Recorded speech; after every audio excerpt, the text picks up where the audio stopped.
idol, konting aberya. Binaba ko ulit yung head. Napunit pala yung valve seal. Yan mga idol, net po. Punit ang valve seal.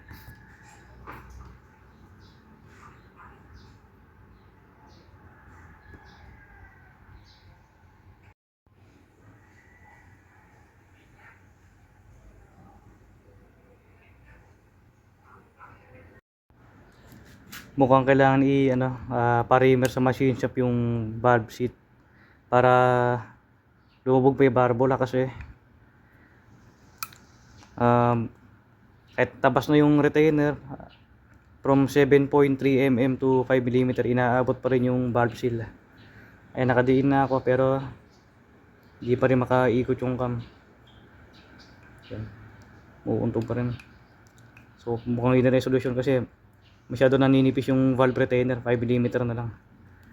Kaya kung napapansin nyo parang kulang sa lubog yung mga barbola.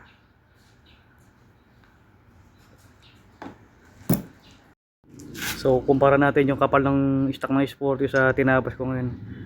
So ayan, sobrang nipis na. Bahala ng reamer o pa-adjust natin yung valve guide. Yan. 5 mm na lang to. Yung kung nakikita nyo idol, malaki na kalawit na bakal sa ilalim ng valve seal dito sa RVN na head. Kumpara natin dito sa stock head. Ayun. Halos dikit yung valve seal sa kung lalagyan ng valve seal to, halos dikit dito sa yung tawag yung washer na yan. So solusyon siguro dito yung valve guide. Palidipat yung lagay ng lock. Check natin yung height ng RVN big valve, yung height ng valve guide nya. Ayan siya. Ilang millimeter ba? So 11.5. Kumpara natin sa stock. Meron siyang gap. Kasi yung focus ng camera. Ayan. Nakita nyo ang laki ng gap. Patin natin. Isa 11.5. Kasi na malikot yung aking kamay.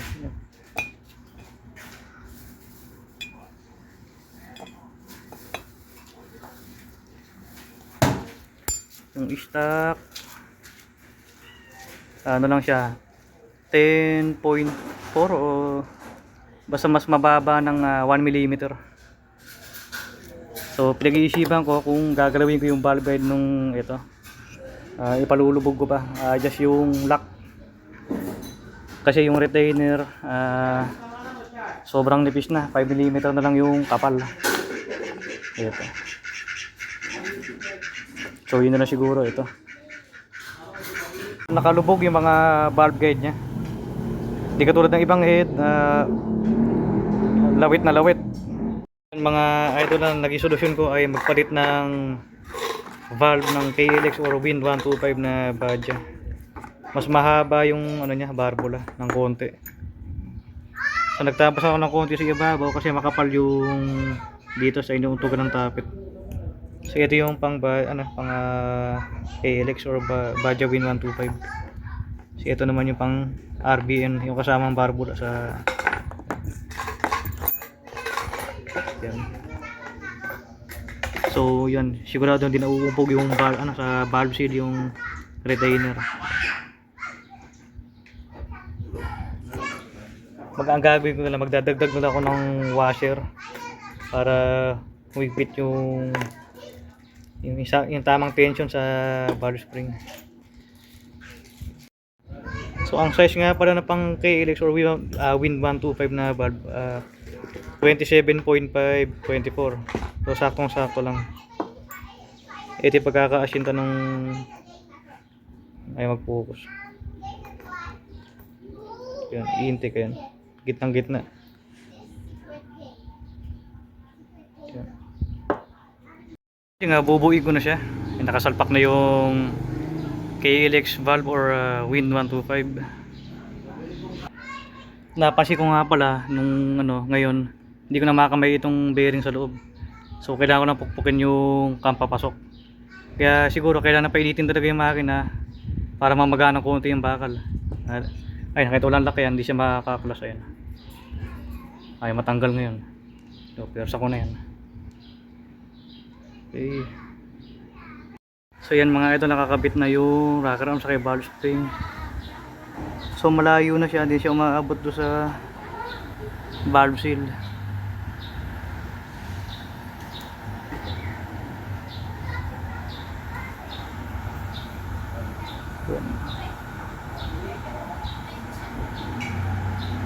Kung napapansin niyo yung tapis screw, halos agad na. Nagdalawang tapas pa ako dyan sa may ibabaw ng barbura dahil mahaba.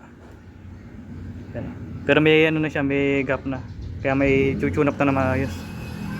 So update ko kayo mamaya pag umandar na. Isasalpak na lang to. Yan. Takasabog. Yan. Boss idol yan, nakasalpak na yung big valve. So konting kembot na lang. Ay sasalpak na rin ang butcho saka yung battery. I-start na to. Ayan.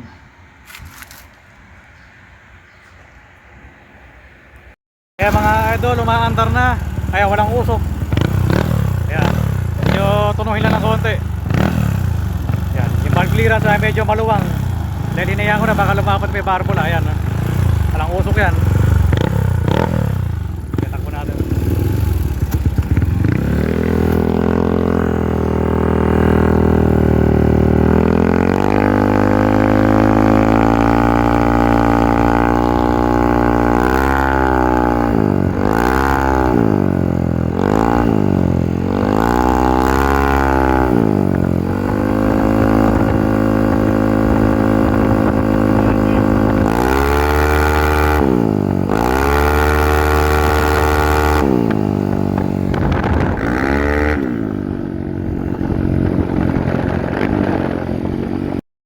Oh, yan mga idol, umaandar na.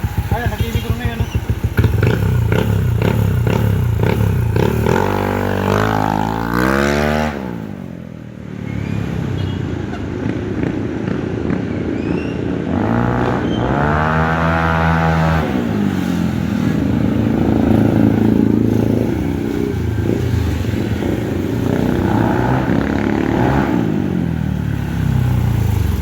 Yun na mga idol, aminado ko, sumakit yung ulo ko. Ganun talaga pag generic na piyesa. Pero nagawa naman ng solusyon. Hindi naman lahat ng piyesa plug and play. Kahit na may MTRT na big valve na pang sporty, kailangan din magtabas-tabas. Depende rin sa cam. So ayun yung mga kasamang internal na di ko ginamit. So yung head na head lang ang ginamit ko, pati yung valve seal lang. Yung valve, itatago ko na lang muna. So sakali magpalit ako ng valve guide, kung sakali umalog, gagamitin ko yan. So sana naman tumagal kahit pa paano. Kasi nakakapagod din magpa-crash kabit. Kailangan ko patunuhan yung motor. Tapos under observation din. Sakali may maramdaman ako nakakaiba, i-update ko kayo. Kahit ibaba ko ulit yung cylinder head. So, salamat po sa mga nanood. Siya nabili. Ang original price niya ayan, 4,282. Pero naka-voucher ko kaya nakuha ko lang ng 3,337. So good luck na lang sa mga o-order. Make sure na madiskarte yung magkakabit kasi baka ayawan eh. Ayan yung aking review. Ito yung pangalan ng store o yung shop.